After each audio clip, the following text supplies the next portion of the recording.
آخر سورة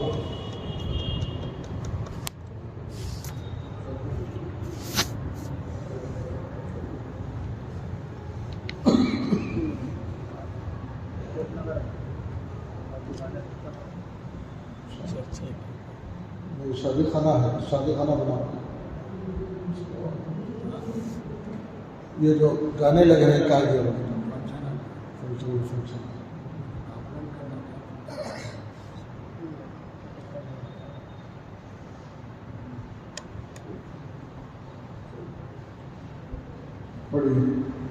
أعوذ بالله من الشيطان الرجيم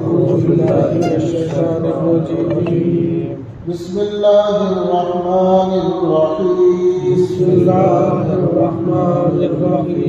تبارك الذي إن شاء جعل لك خيرا من ذلك جنات تجري من تحتها الأنهار ويجعل لك قصورا بل كذبوا بالساعة وأعتدنا لمن كذب بالساعة سعيرا إذا رأتهم من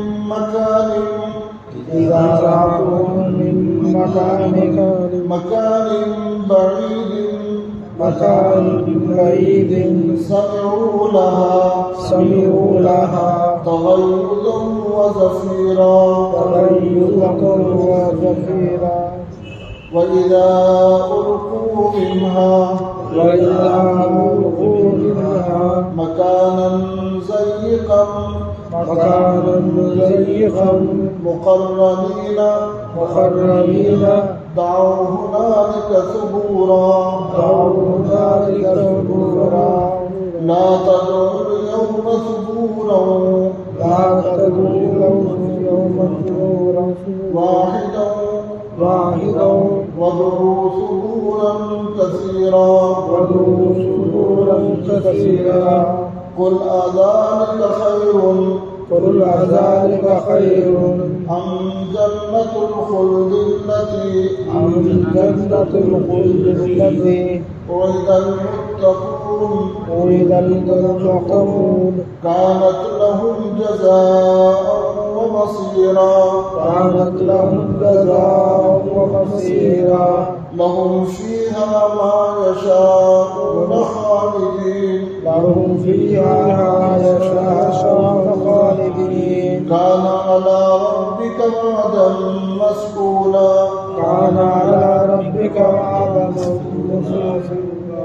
مسئولا ويوم يحشرهم وما يعبدون من دون الله فيقول أأنتم أضللتم عبادي هؤلاء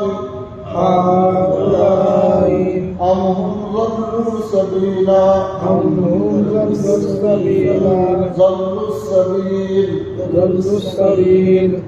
قالوا سبحانك ما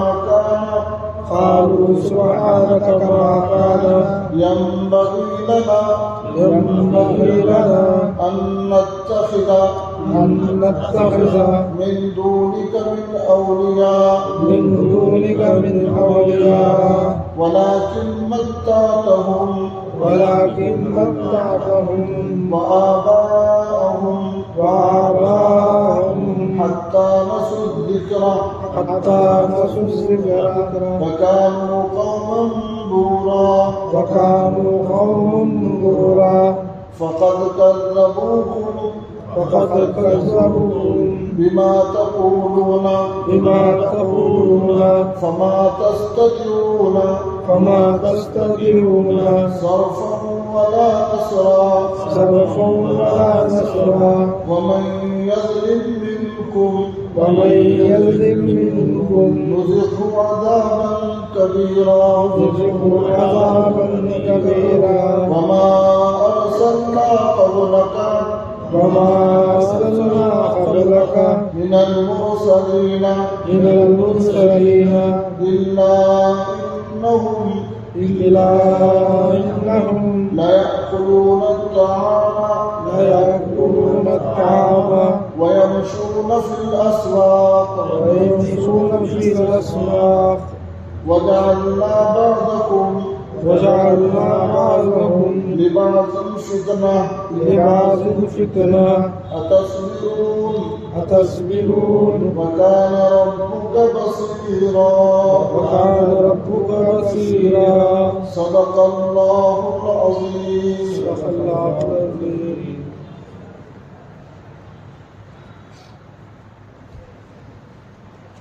اللہ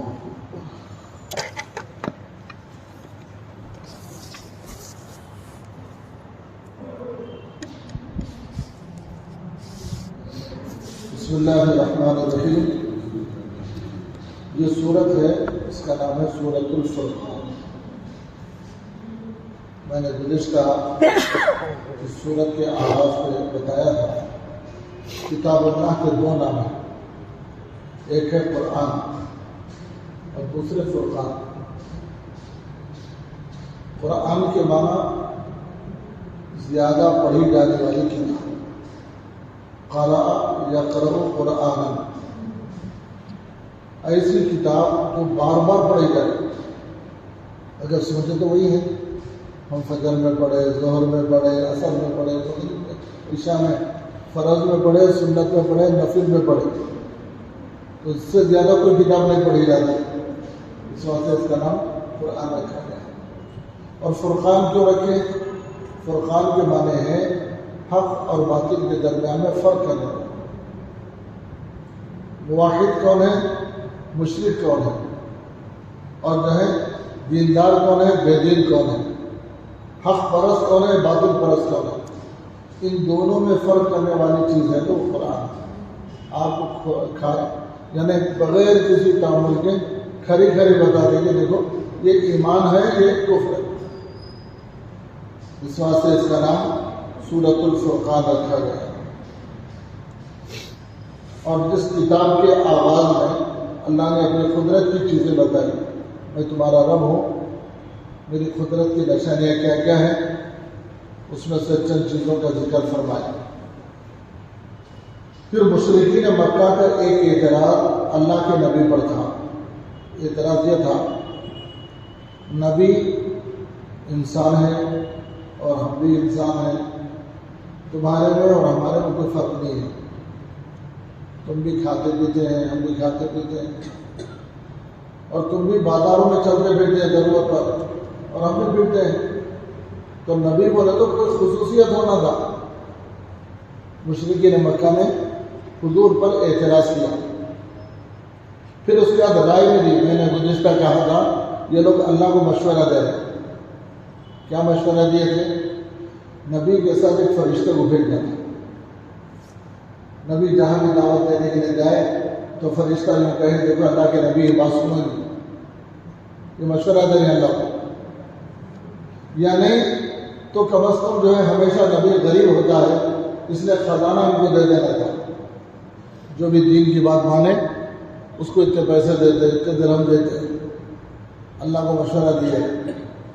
اللہ بولے نبی کی نبوت کے لیے یہ ضروری نہیں ہے کہ اسے کھانا پینا اس سے بے نیاز ہو، بلکہ تمہاری ہدایت کے لیے ہم نے نبی کا انتخاب ایسا کیا جو تم لوگوں میں جگہ نہ. ورنہ فرشتوں کو نبی بنا کے اتارتے تو آپ اعتراض کر سکتے، فرشتوں کو بھوک نہیں لگتی، ان کو کھانے کی حاجت نہیں، ان کو بیوی بچے نہیں. ہمارے ساتھ موسیٰ میں سب لگ کے بیوی ہے، بچے ہے، کھانا ہے، پینا ہے، ان کو ہمارے کو کہاں جمتا جب ایسا اعتراض ہو سکتا. اس لیے اللہ کیا کرے، انسانوں میں سے نبی بنائے. دیکھو تمہارے جیسا آدمی، ان کو بھی بیوی ہے، بچے ہے، اولاد ہے، اور کاروبار ہے، بازاروں میں پھرتے ہیں، ان کو بھی بھوک ہوتی ہے، کھانا کھاتے ہیں، اللہ نے ان کو سمجھایا۔ پھر آج کے رکوع میں اللہ تبارک و تعالیٰ نے اس کی کچھ تفصیل بتائی۔ اللہ کے سب بندے ہیں اور اللہ کی شان تو بڑی ہے، اور اللہ اپنی قدرت سے ہر کام کر سکتے ہیں۔ ایسا نہیں ہے کہ یہ کام اب کرنے کا نہیں ہے، اب نہیں ہو سکتا، بعد میں کریں گے، ایسا نہیں ہے۔ اللہ تبارک و تعالیٰ نے اس رکوع میں آخرت کا پورا ذکر فرمایا۔ قیامت کے دن اللہ کیا کریں گے کافروں کو بلا کے، اور ایمان والوں کے لیے کیا انعام دیں گے۔ دیکھیے ترجمہ پہلے، تبارک الذی، بابرکت ہے وہ ذات، اس سے مراد کون؟ اللہ، بڑی برکت والی ہے وہ ذات، بڑے مرتبے والی ہے وہ ذات۔ اللہ کیا کرتے وہ؟ ان شاء جعل لك خیرا من ذلک، اگر اللہ چاہے تو ان لوگوں سے جو یہ لوگ مطالبہ کر رہے ہیں، اس سے بہتر چیز اللہ نبی کو دے سکتے تھے۔ یہ تو بولے میں خزانہ اتارو، یا یہ بولے کہ جو فرشتہ اتارو، تو اللہ ان کا جواب دے رہے، جعل لک، اے نبی تمہارے لیے اللہ بنا دیتا خیرا من ذلک، اس سے زیادہ بہتر چیز تم کو دے سکتا تھا دنیا میں۔ اللہ کے لیے کوئی مشکل نہیں ہے۔ کیا دیتے ہیں؟ مثال دے رہے ہیں، من ذالک جنات تجری من تحتها الانہار، یہ لوگ تو اتنا ہی بولے کہ باغ دے دے تو اچھا تھا۔ اللہ کہے میں ایسا باغ دینے پہ قادر ہوں جس کے نیچے نہریں بہتی ہیں۔ یہ تو جنت میں دینے کی بات ہے۔ اللہ کہہ رہے ہیں کہ میرے کو قدرت ہے، یہی دنیا میں دے سکتا ہوں۔ خیر من ذالک جنات تجری من تحتها الانہار، چاہا تو میں اس سے بہتر جنت اور باغ تمہیں دیتا جس کے نیچے نہریں بہتی ہوں گی۔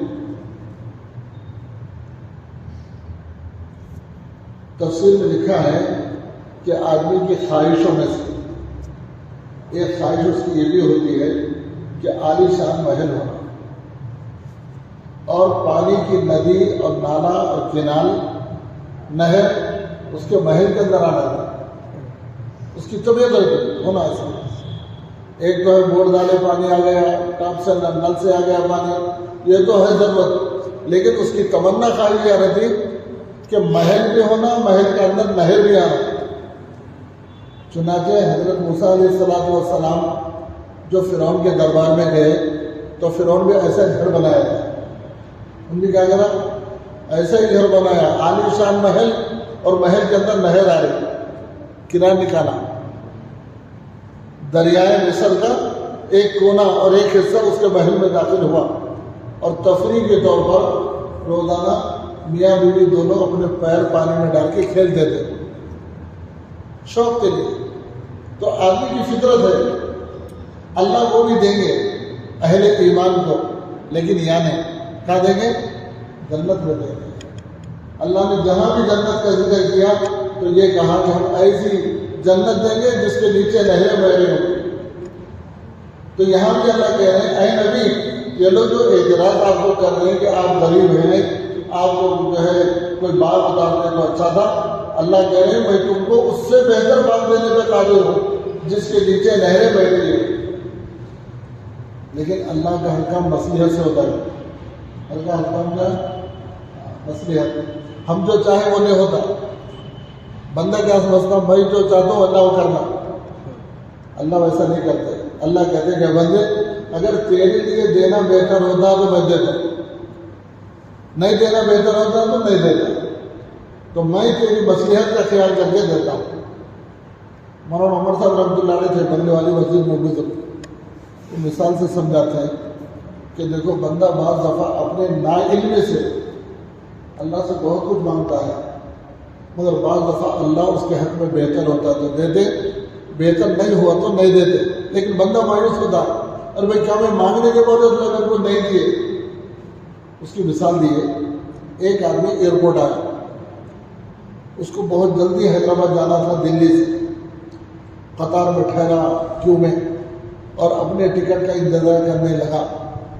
اور ارجنٹ پہنچنا بھی اسے، اتفاق یہ کہ اس کا نمبر آیا تھا کاؤنٹر بند ہو گیا، اس کا نمبر آیا تھا کاؤنٹر بند ہو گیا، دعا کر کے آیا، صدقہ کر کے آیا، پورے عزم کے ساتھ آیا، فون بھی کر دیا تو 2 گھنٹے میں پہنچ رہا ہوں فلاں جگہ جانا ہے۔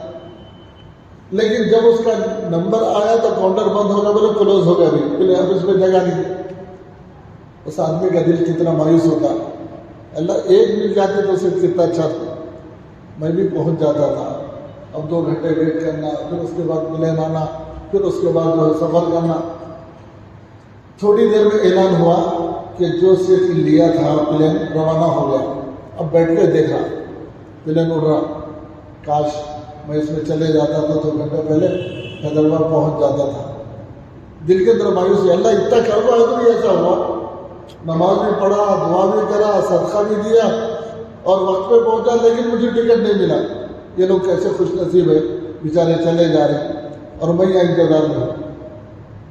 ایک آدھا گھنٹہ نہیں گزرا، اچانک ایمرجنسی اعلان ہوا کہ دلی کا جو پلین حیدرآباد کے لیے پرواز ہوا تھا وہ حادثے کا شکار ہو گئے، سب کے سب ہلاک ہو گئے۔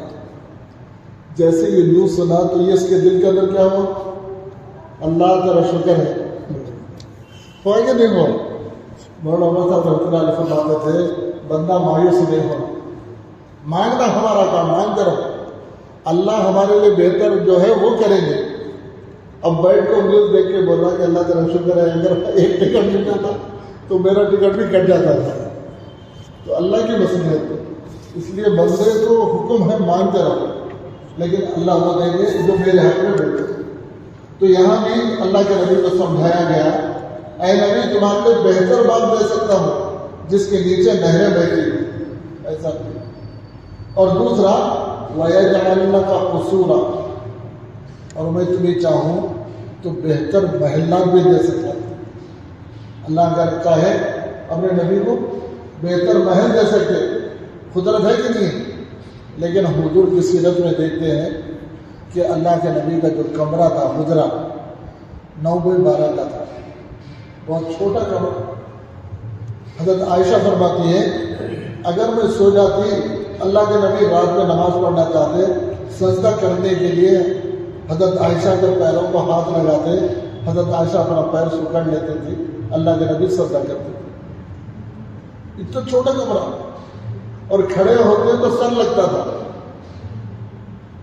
اپنے نبی کو ایسا تنگی میں رکھے، لیکن اللہ کہہ رہے ہیں یہ میری مصلحت ہے، اگر میں چاہوں تو تمہارے لیے کیا کروں؟ قصور، قصر کی جمع ہے، قصر کے معنی محل۔ ہمارے گھروں کو بولتے محل، محل جو تھا عالیشان ہوتا ہے۔ ہم سنتے ہیں تاریخ میں راجا کا محل، نظام کا محل، فلاں کا محل، ایسے ہوتے محل۔ اللہ کہہ رہے کہ اے نبی اس سے بہتر میں تم کو محل دے سکتا، لیکن میری مصلحت ہے۔ پھر آگے کہا یہ مشرکین آپ کی بات کیوں نہیں مان رہے؟ آپ سمجھا رہے ہیں، بول رہے ہیں کیوں نہیں مان رہے، اس کی وجہ کیا؟ اللہ کہہ رہے ہیں بل کذبوا بالساعۃ، اصل میں بات یہ ہے کہ یہ قیامت کا انکار کر رہے ہیں۔ جس کو قیامت کا یقین ہے وہ لوگ جو ہے برابر یقین کریں گے، عمل کریں گے، لیکن یہ لوگ قیامت کا انکار کر رہے ہیں۔ بل کذبوا بالساعۃ، ساعہ کے معنی قیامت، قیامت کو نہیں مانتے وہ۔ قیامت کو ماننے والے وہ جو ہے ہدایت پر، ایمان پر زندگی گزارے، نہیں ماننے کی وجہ سے انکار کریں۔ اور سنو وَأَعْتَدْنَا، اور ہم نے تیار کر رکھا ہے، اعتدنا کے معنی کیا؟ تیار کر رکھا ہے، لمن کذب، ان لوگوں کے لیے جو قیامت کو جھٹلاتے ہیں، سعیرا، بھڑکنے والی آگ، بہت سخت آگ، جو قیامت کو نہیں مانتے ان لوگوں کے لیے ہم تیار کر رکھے ہیں، بھڑکانے والی اور بھڑکنے والی آگ کو ہم نے تیار کر رکھا ہے۔ اگر یہ لوگ قیامت کو مانتے تو ان کو خیال ہوتا ایک دن ضرور ہم اللہ کے پاس اس کا جواب دینا ہے، ان کو سوچتے، لیکن ان کو یقین ہی نہیں ہے، اس واسطے وہ مانتے ہی نہیں۔ تو اللہ کہتے نہیں ماننے والوں کے واسطے قیامت کے دن بھڑکانے والے سخت قسم کا عذاب آگ کا ہم نے تیار کر رکھا۔ جب آ گیا قیامت کا انکار کرنے والے نافرمان اور کافر تو اس کا تھوڑا تذکرہ کر رہے ہیں۔ کیا ہوگا قیامت کا انکار کرنے والوں کا؟ ایک تو بھڑکتی ہوئی آگ ہم تیار کریں، دوسرے فرمایا اذا رأتهم من مکان بعید، اے نبی یہ لوگ دیکھیں گے بہت دور سے۔ کس کو دیکھیں گے؟ دوزخ کو دیکھیں گے۔ جو لوگ قیامت کا انکار کرتے ہیں وہ لوگ بہت دور سے دیکھیں گے۔ مکان بعید، بعید کے معنی دور، عربی میں بھی اردو میں بھی بولتے ہیں بعید مکان، قریب بولے تو قریب کا مکان، بہت دور سے یہ لوگ دیکھیں گے دوزخ۔ اس آیت کی تفسیر میں لکھا کتنی دور سے دیکھیں گے۔ مکان بعید بولے تو ایک گھر تک بھی دور ہے، ایک مدرسے تک بھی دور ہے، ایک ہمارے گھر تک بھی دور ہے، اور جو ہے اور آگے تک دور۔ تو دور کا فاصلہ کتنا؟ تو دو روایتیں ہیں۔ ایک روایت میں یہ ہے مکان بعید سے مراد 1 سال کی مسافت، آدمی چلتے چلتے 1 سال میں جتنی دور پہنچتا ہے وہاں سے دیکھیں گے کس کو؟ دوزخ۔ دوسری روایت میں ہے 100 سال کی مسافت۔ اللہ اکبر، 100 سال آدمی چلتے چلتے کتنے ہزاروں کلومیٹر چلے گا، وہاں سے جو ہے دوزخ کی آواز سنے گا۔ اذا رأتهم من مکان بعید، جب یہ لوگ دیکھیں گے دوزخ کی آگ کو دور سے، یہ دور کے بارے میں ہے 100 برس یا جو ہے 1 سال، دور سے آواز سنیں گے۔ سمعوا لها تغیظا وزفیرا، آواز جب سنیں گے تو دوزخ کی شعلے جو بھڑک رہے ہوں گے اس کی آواز سنیں گے۔ چولہا جلتا ہے تو وہیں آگ کے شعلے آتے ہیں، لیکن دوزخ کے آگ 100 سال پہلے تک اس کی مسافت رہے گی، وہاں سے اس کی گرمی لگے گی۔ تغیظا، اس کی بھڑکتی ہوئی آگ کے شعلے نظر آئیں گے۔ وزفیرا، اور دوزخ میں پڑے ہوئے لوگوں کی چیخ و پکار سنے گا، 100 سال کی مسافت سے سنائی دے گی۔ ابھی دوزخ قریب نہیں گیا، دوزخ کو جانے میں اگر 100 سال چلے تو جتنا فاصلہ ہے اتنے دور ہے ابھی دوزخ، لیکن ان دوزخوں کی آواز اس کو یہاں سنائی دے گی۔ یہ ان لوگوں کے لیے ہے جو قیامت کا انکار کرتے ہیں، کافر لوگ۔ اہل ایمان تو الحمدللہ انکار نہیں کرتے، کتنا ہی کمزور صحیح اس کے دل کے اندر یقین ہوتا ہے کہ ایک دن مرنا ہے، اللہ کے پاس جانا ہے، وہ تو بول دیتے ہیں۔ لیکن یہ کافر ہیں جو کہتے ہیں کہ ایمان نہیں لاتے، ان لوگوں کے لیے اذا رأتهم من مکان بعید سمعوا لها تغیظا وزفیرا، پھر کیا عذاب ہوگا؟ بچ تو نہیں سکتے، ان کو پکڑ کے ڈالیں گے، ان کو دوزخیوں کو، ان نافرمانوں کو اللہ پکڑیں گے۔ کیسا پکڑیں گے، کیسا ڈالیں گے وہ بھی ذکر ہے، خالی اٹھا کے نہیں ڈال دیتے۔ اللہ کہہ رہے وَإِذَا أُلْقُوا مِنْهَا، ایسی بھڑکتی ہوئی آگ جو 100 سال کی مسافت سے اس کی گرمی، اس کی شعاعیں اور اس کے شعلے نظر آ رہے ہوں، اتنی سخت آگ میں ان کو ڈالا جائے گا تو کیسے ڈالیں گے؟ أُلْقُوا مِنْهَا مَكَانٌ ضَيِّقًا مُقَرَّنِينَ، ان کو جب ڈالیں گے تو ان کے ہاتھ پاؤں بندھے ہوئے ہوں گے۔ تفسیر میں لکھا ہے کہ اس کے دونوں ہاتھ مجرم کے اس کی گردن میں اللہ باندھیں گے، فرشتے بنوا دیں گے، ایسا باندھیں گے، اور پھر دونوں پیر پیچھے کی طرف باندھیں گے، دونوں ہاتھ گردن میں اور دونوں پیر پیچھے، اور جو ہے زنجیروں میں جکڑ کے اسے ڈال دیں گے۔ اذا القوا منها مکانا ضیقا، اور کھلی جگہ میں بھی نہ ڈالیں گے بلکہ تنگ جگہ میں گڑھے بنے ہوئے ہوں گے، اس گڑھے کے اندر ڈال دیں گے۔ دعوا ہنالک ثبورا، اس وقت میں جو تکلیف اسے پہنچے گی اس وقت وہ پکارے گا موت کو۔ کس کو پکارے گا؟ موت کو پکارے گا۔ ایک ہی مرتبہ موت آتی ہے، اس کے بعد پھر زندگی، دنیا کی زندگی ختم ہوئی تو موت آئی، پھر اللہ وہاں حیات دے دیے، اب موت نہیں، چاہے فرمانبردار ہو نافرمان ہو، جب دونوں ہاتھ اس کے گردن پہ اور دونوں پیر پیٹھ پہ باندھ کے زنجیروں میں جکڑ کے جب اسے سخت تنگ جگہ میں ڈال دیں گے تو دعوا هنالک ثبورا، تو وہ پکارے گا موت، کاش مر گئے تو اچھا ہے، اس عذاب سے چھٹکارا ہو سکتا ہے۔ لیکن اللہ بہت ناراض ہوں گے اس دن، ان دوزخیوں سے اللہ بہت ناراض ہوں گے، اور فرشتوں کے ذریعے سے جواب دیں گے اللہ، کیا بولیں گے؟ لا تدعوا اليوم ثبورا واحدا، اے دوزخیوں آج ایک موت کو مت پکارو، وادعوا ثبورا کثیرا، بہت سے موت کو پکارو، لیکن تمہاری یہ پکار ہمارے پاس قابل قبول نہیں ہے۔ آدمی مرنا چاہے گا، ابھی میرے پاس تصویر آیا ظہر سے پہلے، 4 دن ہو گئے میاں بھی الگ ہو گئے، بیوی جو ہے شوہر کو گالی گلوچ کری اور شوہر نشے میں تھا، گلا دبا دیا، مرنے کے قریب ہو گئی، پھر کو پکار کے چھوڑ دیا، نکل کے چلے گئے بھائی کے پاس میں۔ اب وہ جو ہے تصویر کے لیے آئے تو ان تو آنے تیار نہیں ہے، زندگی میرے کو جو خطرے میں ہے میں نہیں آ سکتی، پھر میں اس کو بولا ایسے حرکت کیوں کرے، تو ان سب غلطی ہو گئی، بولتا کیسا ہو گیا، تمہاری بیوی ہے بچے ہیں، ایسا کرے تو کیسا۔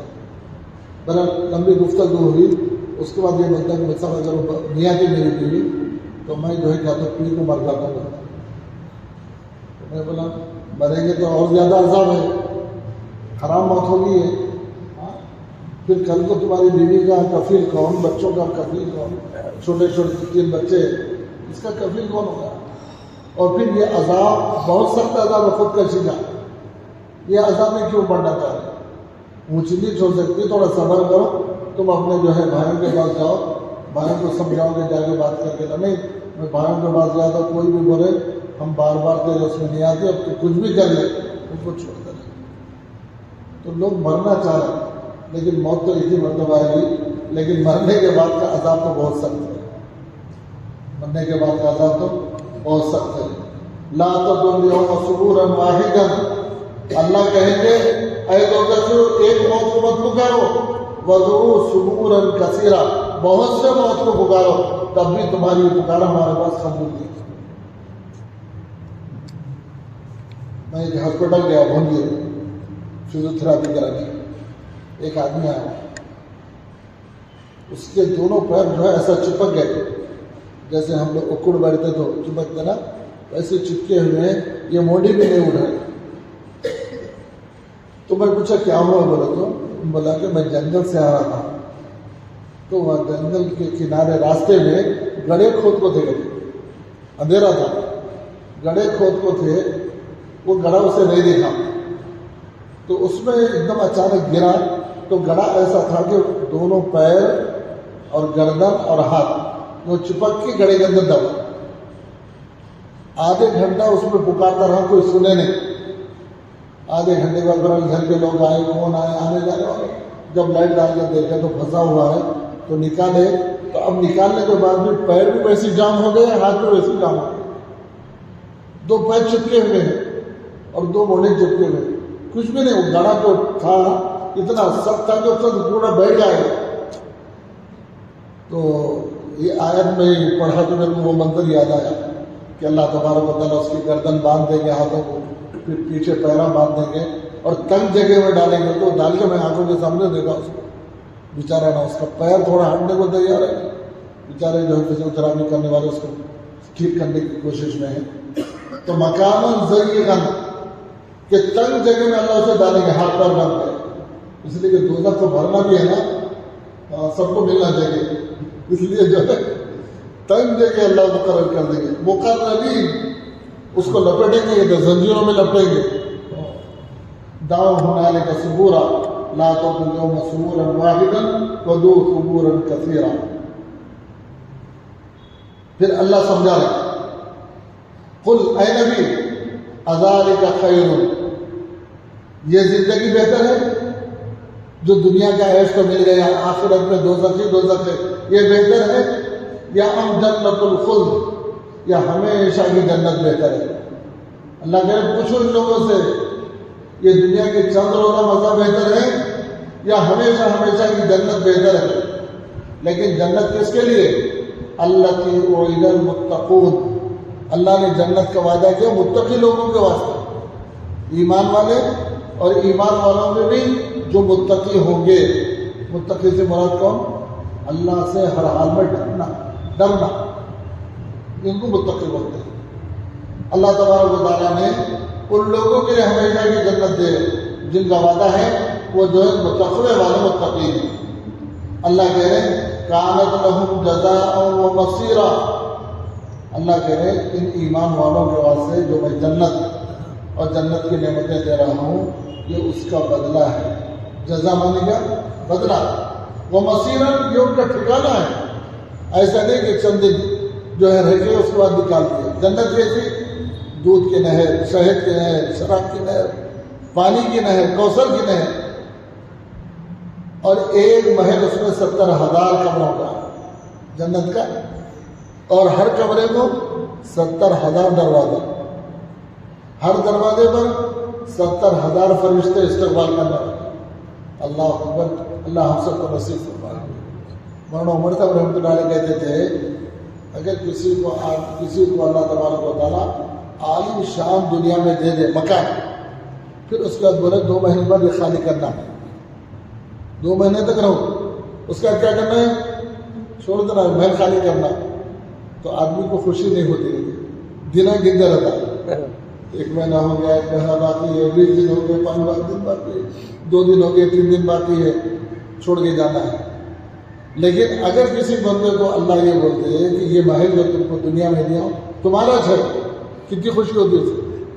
ویسے ہی اللہ جنت میں کہہ رہے جنتوں کو میں تم کو جو محل دے رہا ہوں ٹیمپرری عارضی نہیں ہے بلکہ ہمیشہ ہمیشہ تمہارا ہی ہے۔ تو یہاں بھی کہہ رہے ہیں ہم جنت الخلد، ایسی جنت جو ہمیشہ کے لیے تم کو دی جا رہی ہے۔ اللہ کے وعد المتقون کانت لہم جزاء و مصیرا، اس لیے اللہ ٹیمپرری نہیں دے رہے، آخرت جو بھی دے رہے پرمنٹ ہمیشہ کے لیے۔ لہم فیہا ما یشاءون خالدین، دیکھو اللہ کہہ رہے لہم فیہا، جو متقیوں کو میں نے جنت دینے کا وعدہ کیا ہے وہ جنت ایسی ہے کہ اس میں جب چاہے جو چاہے اور ہمیشہ ہمیشہ کے لیے اس میں رہے گا۔ کان علی ربک وعدا مسئولا، تمہارے رب کی طرف سے سچا وعدہ ہے جو اللہ تبارک و تعالیٰ سے تم مانگے کہ اللہ دے گے۔ اس لیے حدیث میں کیا ہے؟ اللہ سے جنت مانگنا چاہتے ہیں، ہم سب مانگ رہے ہیں، دنیا مانگ رہے ہیں، جب ہاتھ اٹھائے تو دنیا ہی دنیا ہے، بچوں کے لیے، بیٹوں کے لیے، پوتروں کے لیے، نواسوں کے لیے، لیکن جنت بہت کم مانگتی ہے۔ ہم کو کیا کرنا؟ جنت مانگو برے اللہ، اور اللہ کے نبی نے فرمایا جنت میں بھی اعلیٰ درجے کی جنت مانگو۔ اعلیٰ درجے کی جنت کا نام ہے جنت الفردوس۔ کیا نام ہے؟ ہاں، جنت الفردوس۔ اللہ سے وہ مانگو۔ اللہ کہہ رہے لہم فیہا ما یشاءون خالدین، اس جنت کے اندر جب تک اللہ چاہیں گے ہمیشہ ہمیشہ رہے گا۔ کان علی ربک وعدا مسئولا، اور یہ اللہ کا وعدہ ہے، اس کے اندر کوئی تبدیلی نہیں ہو سکتی۔ حدیث میں ہے جب اللہ جنت میں بھیج دیں گے، دوزخیوں کو دوزخ میں ڈال دیں گے، تو اللہ کی طرف سے فرشتہ اعلان کرے گا، ایک دمبے کی شکل میں موت لائی جائے گی دوزخیوں کے دروازے کے اور جنتوں کے دروازے کے بیچ میں، اس دمبے کو ذبح کریں گے فرشتے، ذبح کر کے کہیں گے یہ موت ہے، جس کو موت آ گئی، موت کو بھی کہا گئی موت آ گئی۔ پھر اللہ اعلان کریں گے جس کو جنت مل گئی یہ ہمیشہ جنت میں رہو، اور جس کو دوزخ مقرر ہو گئی وہ ہمیشہ دوزخ میں رہے۔ پھر جس کو جنت کی نعمتیں مل گئی وہ نعمتیں ہمیشہ ہمیشہ تم کو ملے گی۔ تو یہ اللہ کا وعدہ ہے، کان وعدا مسئولا، اللہ سے جو کچھ پوچھا گیا وہ اللہ ضرور وعدے کو پورا کرے گا۔ یہ تو درمیان میں اہل ایمان کی تسلی کے لیے آیتیں اتارے، ایسی جنت ایسی جنت۔ اچھا آگے دیکھیے، مشرکین مکہ جن کی پوجا کرتے تھے، اللہ کو چھوڑ کے غیروں کی عبادت کرتے تھے، اللہ ان کو کیا کریں گے؟ بلائیں گے۔ دنیا میں جن جن کی پوجا ہوتی تھی نا، اللہ ان کو نہیں بخشتے کہتے، ان کو بھی لائن میں کھڑا کرتے۔ ہاں کیا کرتے پوچھ رہے تھے اللہ، وَيَوْمَ يَحْشُرُهُمْ اور قیامت کے دن اللہ جمع کرے گا ان پوجنے والوں کو بھی، وما یعبدون من دون اللہ، اور ان لوگوں کو جو اللہ کے علاوہ پوجتے تھے، جو کنکر، پتھر، شنکر اور پھر مورتیاں اور پھر جتنی مخلوقات کے لوگ پوجا کرتے تھے، اللہ اپنے سامنے سب کو جمع کریں گے۔ پوجنے والے بھی جس کی پوجا کی جا رہی ہے ان کو بھی بلائیں گے۔ کیا پوچھیں گے اللہ؟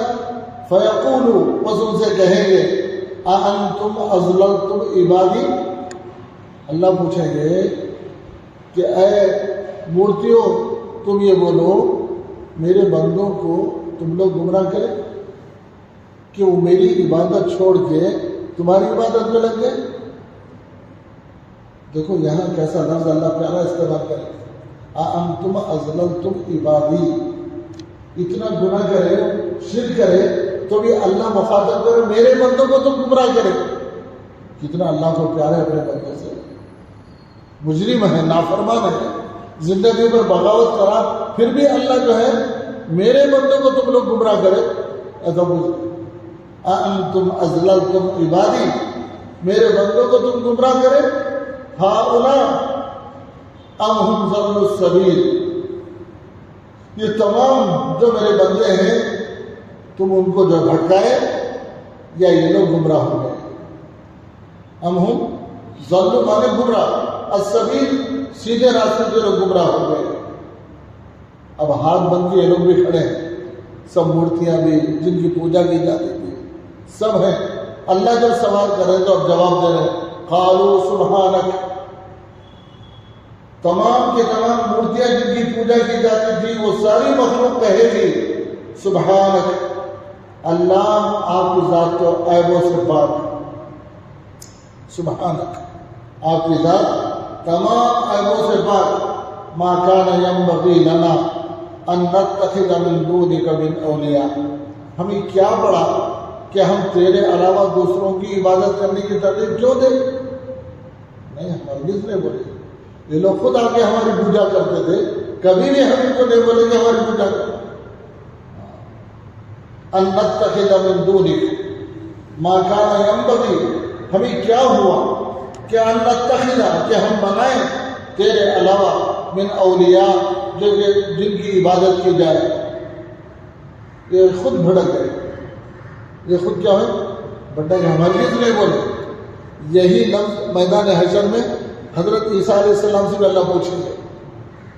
عیسیٰ کو لوگ خدا بول رہے ہیں تو اللہ ان کو بھی پوچھیں گے، 7 بارے میں ہم پڑھے، وہاں بھی حضرت عیسیٰ علیہ السلام سے پوچھیں گے اللہ کیا تم میرے بندوں کو تمہاری عبادت کا حکم دیے؟ تو حضرت عیسیٰ علیہ السلام کی یہی جملہ، قالوا سبحانک، اللہ آپ کی ذات تمام عیبوں سے پاک ہے، میری کیا مجال کہ میں یوں کہوں کہ تم میری عبادت کر، ہرگز نہیں بولا۔ یہ برات، حالانکہ اللہ کو معلوم ہے، معلوم ہے نہیں معلوم، اللہ کو سب معلوم، لیکن اللہ اس میدان حشر میں حجت پوری کرنا ہے۔ ورنہ یہ لوگ بول رہے نا 22 بارے میں آئے گا آپ کو، سورہ سبا سے پہلے احزاب کا آخر رکوع ہے، اس میں یہ ہے کہ یہ کافر مشرک کہیں گے ہم نہیں چل رہے تھے، یہ جو ہے ہم کو جو ہے ادھر تک تیری عبادت کو چھوڑ کے غیروں کی عبادت کی طرف یہ لوگ لے گئے، ان کے جواب دار شیاطین لے گئے۔ اللہ کہہ رہے ہیں کہ نہیں، یہ حجت پوری کرنے کے لیے اللہ پوچھ رہے ہیں۔ یہ لوگ کہیں گے ہم نہیں بولے، ہماری کیا مجال، ہم تیری عبادت سے چھڑا کے ادھر لے جائیں۔ پھر کیسے بھٹک گئے؟ دیکھو یہ وجہ آج بھی ہے۔ پھر کیوں بھٹک گئے؟ صحیح راستے سے غلط، وَلَٰكِن مَتَّعْتَهُمْ وَآبَاءَهُمْ، اصل میں یہ ہے کہ دنیا ان کو تھوڑی زیادہ مل گئی۔ متاع مانے کیا ہے؟ ساز و سامان، پیسہ، لتا، کپڑا، جائیداد، زمین، تھوڑا سا جو ہے ان کو جائیداد سامان مل گیا۔ وَلَٰكِن مَتَّعْتَهُمْ، دنیا کی ان چیزوں نے ان کو گمراہی کی طرف لے گئے۔ آج بدل یہ چیز، حضور پاک صلی اللہ علیہ وسلم جب نبوت کا اعلان کرے تو مشرکین مکہ چھپ کے آپ کی آواز سنتے تھے رات کے وقت۔ تو پھر لوگ بولے کہ کیوں مسلمان نہیں ہوتے، ہم کلمہ پڑھ لو نا نبی کے، تو کیا بولے اگر کلمہ پڑھ لے تو ہماری سرداری ختم ہو جائے گی۔ یہ پاور کا چلے جاتا ہے اس واسطے نہیں. تو اللہ کہہ رہے ہیں وَلَٰكِن مَتَّعْتُهُمْ، یہ جتنے غیر اللہ ہیں وہ سب کہیں گے اصل میں ان کو دنیا کی راحت مل گئی تھی، پیسہ ملا، گاڑی ملی، سواریاں ملی، عہدہ ملا، پاور ملا، حکومت ملی ان کو، وآباءہم اور ان کے آبا و اجداد کو. نتیجہ کیا ہوا؟ حتیٰ نسوا الذکر، یہاں تک کہ وہ ہدایت کو بھول گئے. تجھے یاد کرنا، تیری عبادت کرنا، اس کو بھلا دیا انہوں نے. دنیا کے اندر مشغول ہو گئے، صبح شام رات دن ہمیشہ اللہ کی جو ہے نافرمانی میں اور دنیا کے اندر مشغول ہو گئے. وَكَانُوا قَوْمًا بُورًا، اللہ کہہ رہے یہی وجہ ہے کہ یہ قوم جو ہے ہلاک ہو گئی. اللہ کی عبادت چھوڑنے کی وجہ سے یہ قوم ہلاک ہو گئی.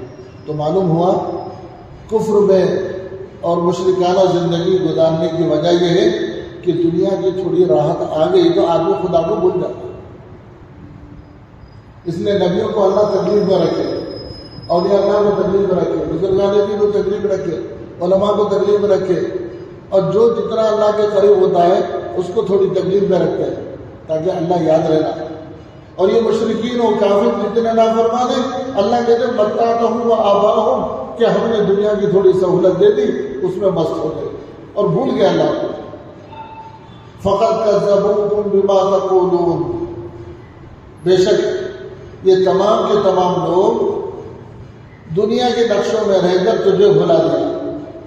فقط کذبوکم، یہ تمہیں بھلا دیا، بما تقولون، جو کچھ تم کہہ رہے تھے. اب ایسے عذاب میں پڑے فما تستطيعون صرفا ولا نصرا، نہ عذاب سے چھٹنے کی طاقت ہے اور نہ کوئی ان کی مدد کرنے کو تیار ہے. ایسے عذاب میں مبتلا ہے یا کوئی کسی کی مدد نہیں کرتا. اب ہر ایک کو اپنی اپنی سزا مل گئی. وَمَن يَظْلِمْ مِنْكُمْ، اور جو تم میں ظلم کرے، یہاں مفسرین لکھا ظلم سے بڑا شرک ہے. جو تم لوگوں میں سے شرک کرے، نُذِقْهُ عَذَابًا كَبِيرًا، ہم نُذِقْهُ کے معنی چکائیں گے، عذابًا کبیرہ بڑا عذاب چکائیں گے. شرک کرنے والوں کو اللہ کرے بڑا عذاب چکائیں گے. اس لیے شرک نہیں کرنا، ہمیشہ اپنے ایمان کو تازہ کرتے رہنا. سونے کے وقت میں، جاگنے کے وقت میں، بستر پہ لیٹنے کے وقت میں، بستر سے اٹھنے کے وقت میں سچے دل سے پوری گہرائی کے ساتھ کلمہ توحید پڑھنا، ایمان کو صاف کرتے رہنا. شرک کو اللہ معاف نہیں کرتے. پھر اس آیت کو ختم فرمایا وَمَا أَرْسَلْنَا قَبْلَكَ مِنَ الْمُرْسَلِينَ، اے نبی آپ سے پہلے ہم نے بہت سے نبیوں کو بھیجا ہے. مرسل مانے پیغمبروں کو بھیجا ہے. إِلَّا إِنَّهُمْ، وہ تمام کے تمام پیغمبر لَيَأْكُلُونَ الطَّعَامَ، کھانا بھی کھاتے تھے، وَيَمْشُونَ فِي الْأَسْوَاقِ، اور بازاروں میں بھی چلتے پھرتے تھے اپنی ضرورتوں کے لیے. آپ پر اعتراض نہیں کر رہے تو کوئی نیا اعتراض نہیں ہے. ہر نبی جو دنیا میں آئے وہ کھاتے بھی تھے اور بازاروں میں پھرتے تھے. ان کا اعتراض صحیح نہیں. سنو، اصل میں معاملہ یہ ہے ہم ایک دوسرے کو آزما رہے، کسی کو حالات لاگے اور کسی کو خوشحالی لاگے. وَجَعَلْنَا بَعْضَكُمْ لِبَعْضٍ فِتْنَةً، ہم نے بعض کو بعض سے فتنے میں ڈال دیا. فتنے سے مراد کیا؟ آزمائش. اللہ آزمائش کرتے ہیں ہر ایک کو. اتصبرون، اللہ کہہ رہے آزمائشوں پر ثابت قدم رہ کے صبر کرو. آزمائشوں کے سیلاب کے اندر مت بھر جاؤ. کیا کرنا؟ مجھ صاحب مجبور ہو کے یہ کام کرا، مجبور ہو کے کام نہیں. اللہ کہہ رہے اتصبرون، صبر کرو، حق کو مت چھوڑو، تکلیف کو برداشت کر لو. اتصبرون، اللہ کہہ رہے کہ صبر نہیں کرتے، صبر کرو. وَكَانَ رَبُّكَ بَصِيرًا، تمہارا رب تو خوب دیکھنے والا ہے. کون کس حالت میں کس طرح ہے اللہ کو خوب معلوم ہے. اس لیے ہر حال میں توحید پر قائم رہو اور استقامت سے جو ہے اللہ کے نعمتوں کی قدر کرو. اگر آزمائش آئے، فتنے سے مراد آزمائش آئے، اس آزمائش کے سیلاب میں مت بہو بلکہ ثابت قدمی کے ساتھ رہنا ہے. اللہ تبارک و تعالیٰ نے اس حقوق کو امت کو نصیحت فرمائی اپنے بندوں کو ہر حال میں ثابت قدم رہیں گے، توحید پر قائم رہو، اللہ ہر چیز سے باخبر ہے۔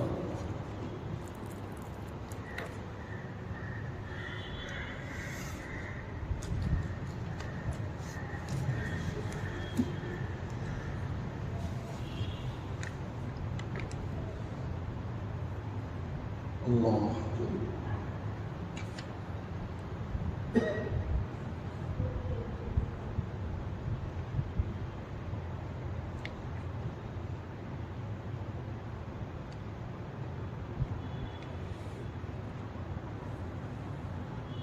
مدینہ منورہ اسلامی تاریخ۔ طوفان نوح کے بعد حضرت نوح علیہ السلام کے پڑ پوتے املاق ابن ارفخشد ابن سام ابن نوح، یعنی نوح علیہ السلام کے بیٹے سام کے بیٹے املاق یمن میں بس گئے تھے۔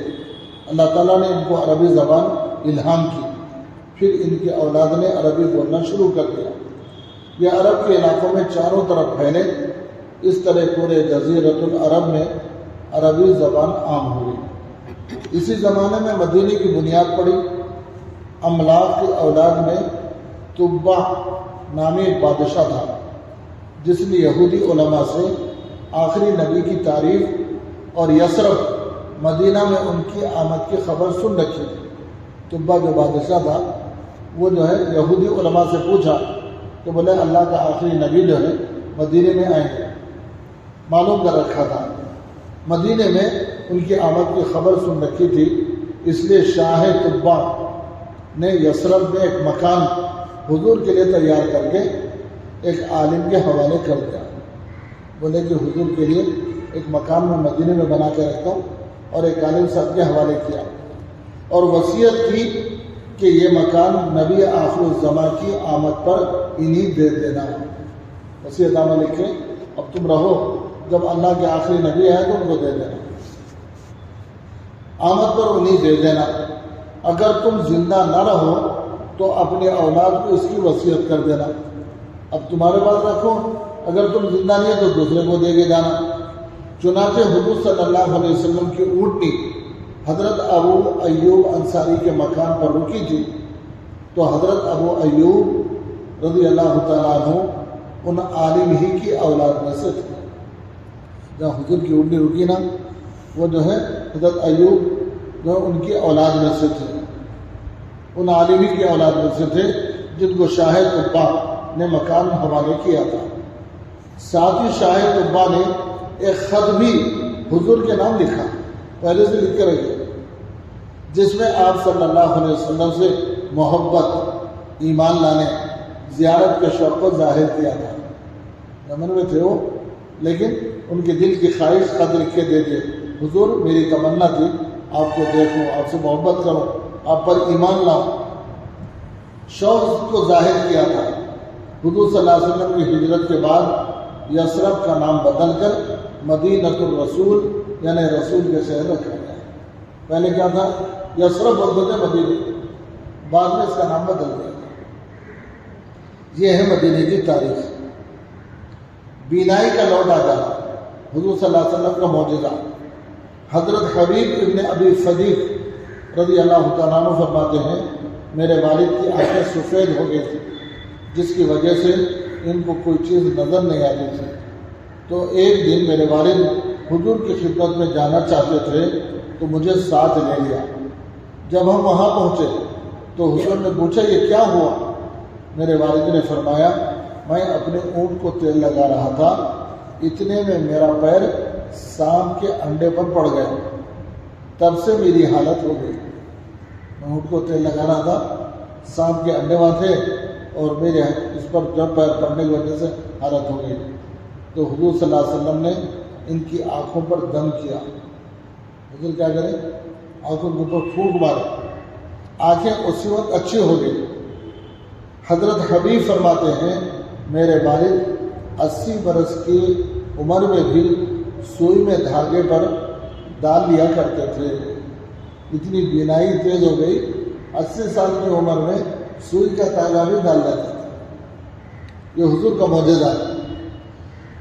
ایک فرض کے بارے میں نماز چھوڑنے کا نقصان رسول اللہ صلی اللہ علیہ وسلم نے فرمایا، جس شخص کی ایک نماز بھی فوت ہو گئی وہ ایسا ہے گویا اس کے گھر کے لوگ اور مال و دولت سب چھین لیا گیا۔ ایک سنت کے بارے میں برے لوگوں کی صحبت سے بچنے کی دعا، اپنے آپ کو اور اپنی اولاد کو برے لوگوں کی صحبت سے بچانے کے لیے دعا پڑھیں۔ ربی نجنی و اہلی مما یعملون، ربی نجنی و اہلی مما یعملون، اے میرے رب مجھے اور میرے اہل و عیال کو ان کے برے کام سے نجات عطا فرما۔